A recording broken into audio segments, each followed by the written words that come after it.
All these changes taken place. I wish I'd seen the place, but no one's ever taken me. Yeah. Hearts and thoughts, they fade away. Hearts and thoughts, they fade away. I swear I recognize your breath. Memories like fingerprints are slowly erasing. Me wouldn't recall. I'm not my former. It's hard when you're stuck upon the shelf. I've changed, but not changing at all. Small town predicts my fate. Perhaps that's what no one wants to see. I just want to scream, hello.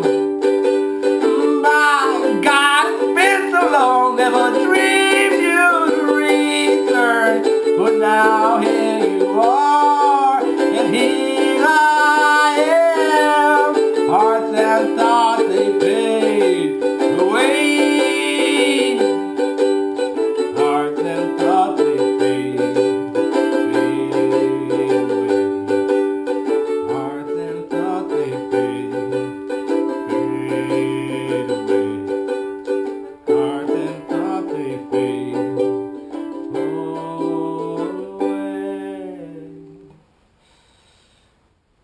So, if you're still watching, probably means you've survived my rendition of an elderly woman behind the counter in a small town. You'll realise I ain't no Eddie Vedder by any remote sense of the word. But I'm having fun with the music, and hopefully with this tutorial you too can have fun with this song and many, many more. The song is actually relatively straightforward to play. The chords are generally familiar to you. I will remind you, of course, to try and use the correct fingers, the fingers I suggest. Fingers 1, 2, 3 and 4. Okay, following on with the chord patterns and the chord diagrams that will be on screen. Okay, I'll run briefly through the chords but not in any huge detail. I start off in D, and of course there's two ways to play D. The way I play it, or the more traditional way. I just can't seem to get my fingers in there. Okay, so the two diagrams should be up on screen. The way I play, I have my first finger leads in the middle of the other two. It just kind of fits better for me. It does kind of make it very handy then when I'm playing my D chord to change to the next chord, the C add 9. C add 9 is a very handy chord to play. So basically one finger on the second fret of the third string, and then you put your third finger down where on the C note, as if you're playing the C chord. Okay? Now the wonderful part about this song is that there's a move between this C add 9 chord, it's a very straightforward chord, to the G chord. Okay? And of course in the G chord, you know, this third finger will go up and my second finger is down on the bottom string. But as you're switching from C add 9 to G, you can simply just move your third finger up and down. Okay? G, C add 9. I don't actually have to move my second finger. Okay? That's because for the G chord, the second finger is very important, creates a sound.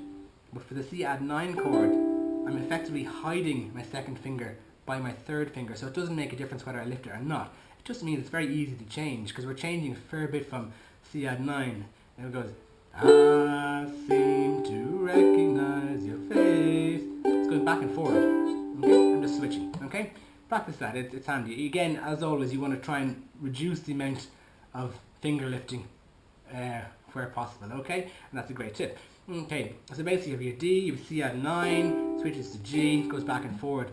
That's the pattern for nearly the whole entire song, except where the middle part has all these changes taking place, and you go for a C, shocking handy, A, okay, very handy chord again, which goes back to your C add 9, which, as I say, they're all quite straightforward chords, okay? You do have an E minor chord in there, which is a little bit trickier, but it's a beautiful sounding chord. You have your first finger on the second fret of the first string, and then you kind of go up the stairs, 2, 3, follow the chord diagram, second finger goes up to the next string, third finger goes up to the next one, each fret.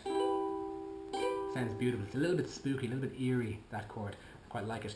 Okay, so there's the chord progression. It really follows the whole way through. So the important part now is the strumming pattern, which is handier than it looks.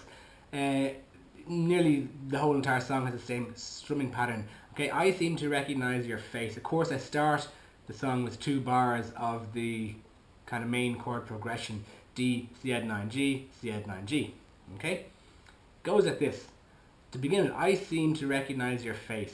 Right, I start on D and I just go down, down, up, down, down, up. Then I go to C add 9, which for me means I just lift the second finger and I drop my third finger down here onto the first string on the next fret. Shocking handy, right? Down, down, up. Then push it up to G. This finger sneaks back down there from my G position, and I go to my more traditional strumming pattern of down, down, up, down, up.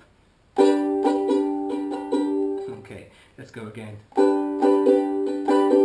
Okay, so it goes down, down, up, down, down, up, down, down, up, down, up, right? And then goes back, finger drops back down to C add 9. I haven't bothered lifting my second finger, it stays there out of laziness. And I play the old traditional pattern again. Down, down, up, down, up, back up, down, down, up, down, up. That is your progression for nearly the whole entire song, except all these changes taking place. That part which goes twice, I don't know what you call it. And that has just the very straightforward strumming pattern: down, down, up, down, up, for each of the chords, with the E minor played twice at the end. So it's very, very straightforward in that sense. So just to refresh, the main part of the song starts on D, down, down, up, down to C add 9, down, down, up, then G, C add 9 and G has the normal string pattern: down, down, up, down, up, down, down, up, down, up, down, down, up, down, down, down, up, down, down, up, down, down, up, down, up, down, down, up, down, up. And you'll see there, I'm playing that far too fast. That's one of my challenges that I face, is trying to slow down my playing, probably my talking also too, especially after a few cups of coffee. So slow it down. Down, down, down, up, down, down, up, down, down, up, down, up, down, down, up, down, up, down, down, up, down, up, down, down, up, down, down, up, down, down, up, down, up, down, down, up, down, up, down, down, up, down, up. And that's pretty much your whole entire song. Even when the singing gets a bit more powerful and changes tone a lot, the same pattern is actually following through very, very well. Of course, this is the way I play it. I'm pretty sure it's reasonably accurate. That's it. Yeah, again, for the middle part, all these changes taken place. It's just down, down, up, down, up. I wish I'd seen the place where no one's ever taken me. The only nearest thing I have to a trick, and I'm not tricky at all, is at the end when I go hearts and thoughts they fade away. Again, I'm back to the original strumming pattern. I just gently kind of calm it down a bit, go a bit gentler. Okay, and for the very last time I do it, I just drop the plex, so I'm kind of going with my finger instead of the plex, so it's a little bit softer. But really, that's about as fancy as I can get, I'm afraid. So enjoy the song. Obviously, go right back to the start, play along, down, down, up, and then down, down, up, down, up patterns. Follow your chord changes at the right time. Practice, practice, practice. Sing along with me after a while when you get comfortable with it. And then, of course, as soon as you can, turn down the volume with me, and then, of course, then turn me off eventually, hopefully sooner rather than later. I will upload the lyrics and chords onto my website, www.uke.ie, and you can just print off a PDF and maybe keep it on your file, or if you're ever going camping, yeah, print it off so you have it there and you can sing a little song. I need to remind myself of these chords and lyrics half the time anyway, so you should do it too. Anyway, enjoy. Thanks very much. I look forward to hearing your rendition someday. Okay, probably a lot better than mine. Cheers. Bye.